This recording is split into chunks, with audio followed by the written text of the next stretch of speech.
Sniper dari tentara tank Rusia kembali beraksi di medan perang menghabisi posisi musuh.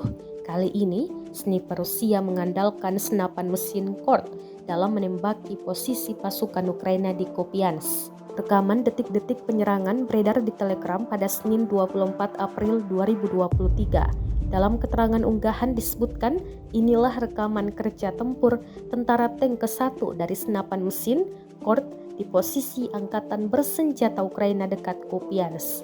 Serangan diklaim tepat sasaran menggempur posisi target. Diketahui, senapan mesin berat Kord 12,7 mm adalah desain Rusia yang mulai beroperasi pada tahun 1998 menggantikan senapan mesin NSV yang telah lebih tua. Secara eksternal, senjata menyerupai NSV, namun mekanisme internal telah dikerjakan ulang secara ekstensif.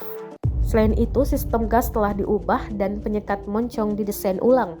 Perubahan ini membuat recoil senjata berkurang dibandingkan dengan NSV, memungkinkan akurasi yang lebih besar selama tembakan berkelanjutan.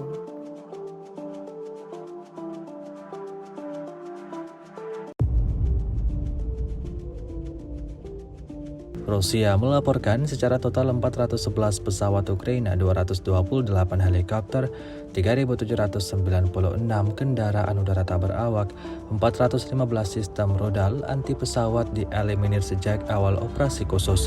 Dari kubu Kiev, Kementerian Pertahanan Ukraina melaporkan 690 tentara Rusia dieliminir dalam sehari terakhir. Total 186.420 prajurit Federasi Rusia meninggal sejak awal konflik hingga hari ke-424.